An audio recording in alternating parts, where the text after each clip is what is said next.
So that next morning, when the young man showed up, Socrates escorted him into the river, and as they got deeper and deeper and deeper, got so deep, Socrates reached up and he grabbed the young man and he pushed him out.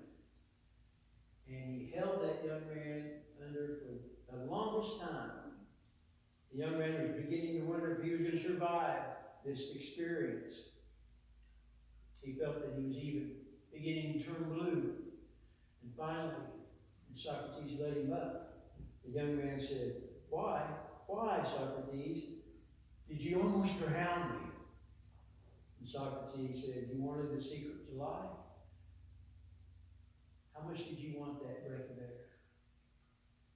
How much did you seek to come out of that water?" And he goes, "Oh, with all my strength and all my might." Socrates replied to the man, "Then you know what it is to struggle and find what true life is all about." This is where I think Robin,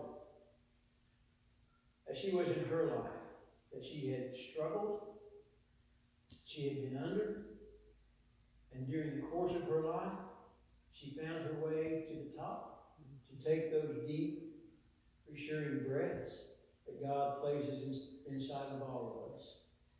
Sometimes we don't understand the process. Right? I don't. There are moments in my life when I don't understand the process. But that process starts actually with humbling ourselves.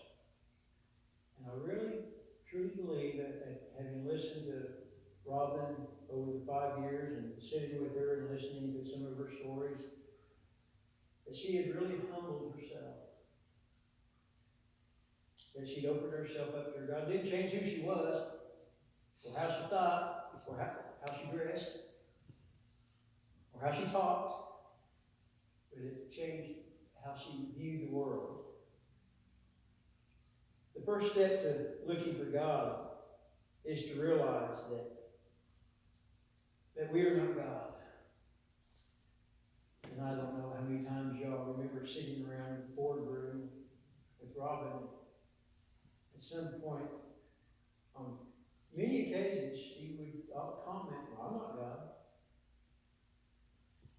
She recognized her own limitations. Too often, we revert back to our sinful nature, and we look to solve all of our problems by ourselves.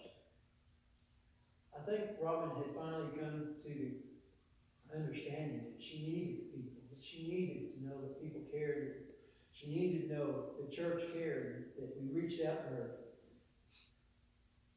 So the first step in realizing that God, that you're not God, is to understand our own problems and how God has a way of lifting us out of those problems.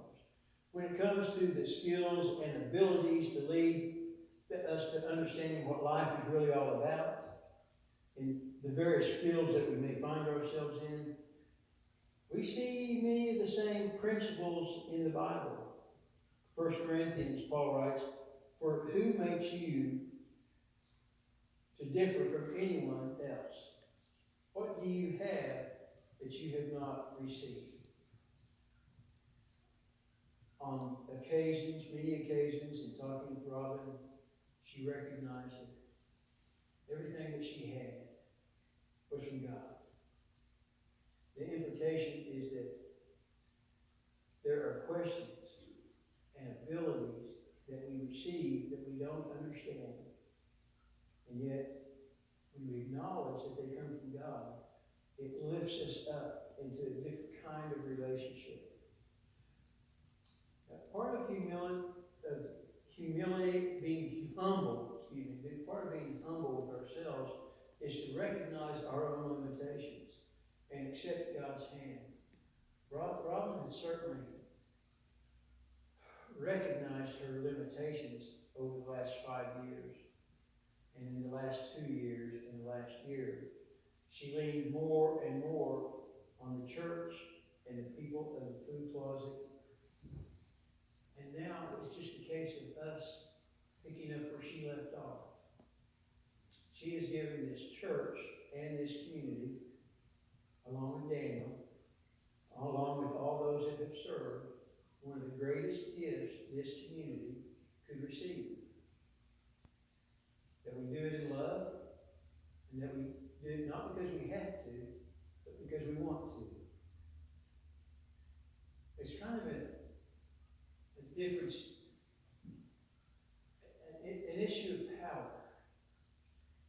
Robin didn't do these things, and the church does not do these things because we want some kind of power or hold over the people that we serve. We do these things, as did Robin, because she loved those people whom she served. In John 19:11, John reminds us that we would have no power over anything or anybody if it wasn't given to us. I mean, look at the development of the food plaza. I remember some of those stories. Getting the food, climbing up the stairs, setting everything up out there. You may have experienced some of that. And then bringing it down and setting up in the foyer. And people coming through. I can't even imagine having 100 families roll through here. And then having that building built. It wasn't done because we had some kind of power. It wasn't done because Robin had some kind of power. It was done out of love for the community that she served. What influences us today? What influences you? Is it our own ability? Can we search out and seek the reasons we do something? Do we do it because we want power or recognition? Or do we do it out of love?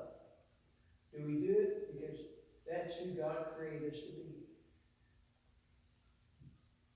I really believe that Robin, in the course of her life, in the road that she took, finally came to this church and found her place and found her ministry and mission. It was simply another aspect of Robin's life. Robin was not a perfect person, as she would often admit. But I don't know anyone who gave more to those who had less. These are just a few verses declaring that everything, every ability, everything we receive is from God. Because we are God's people. John the Baptist summarized it best in John 3. A man can receive only what is given him from heaven. Can you imagine the day that Robin and Daniel probably sat around and, we got to do something more than what we're doing. Well, let's start a food closet. And not being there, but having similar experiences, I imagine at that moment that light bulb went off, that heart exploded, and all of a sudden they were probably overwhelmed with, how are we going to do this? You know how they did it? They just did it. They just jumped in and did it. A man can only receive only what is given him from heaven. This was a gift from heaven that was given to Robin Cook. If any person can do anything defined as successful, it is only because God has given them the ability. Whether we know it or not, Robin had that special gift and that ability. Robin was and is a success in her life and the life of those around her. She loved her children, and I'm happy and proud to say that she loved her pastor and church family. She also loved those who she served for the past 15 years.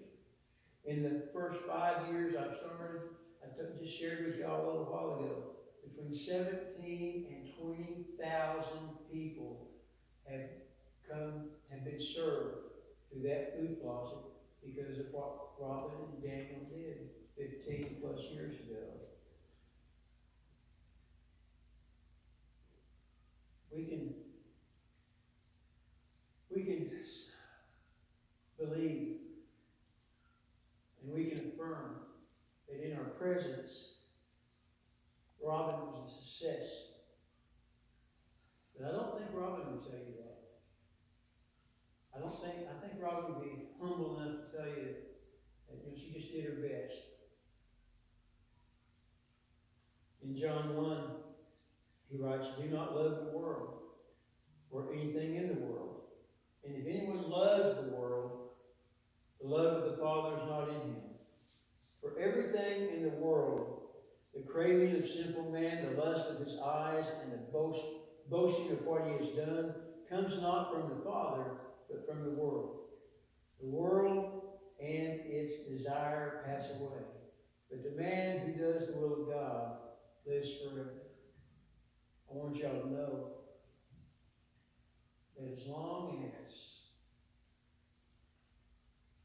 lives have been touched by Robin and what she did and what this church does and what we do, that is our legacy.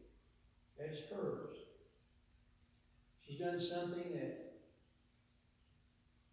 probably people said, "Oh, you probably can't do that," or "This can be awful hard." And yet, she moved forward. We all have moments of successes and failures. Our failures are those moments when our head is being underwater and it feels as though we're turning blue. We work harder to reach the surface. We strive harder to understand who we are. It's in those moments that we encounter a God that provides the very breath of life. It's true, Robin may have had difficulty taking that breath in here, but she had that breath of life here. Robin may have struggled with that breath every single day, but she did not struggle with the breath of life God instilled inside of her. As we carry on in the food bank and the church community, we can thank Robin for being a faithful member of the church and a faithful follower of Jesus. Amen. Amen.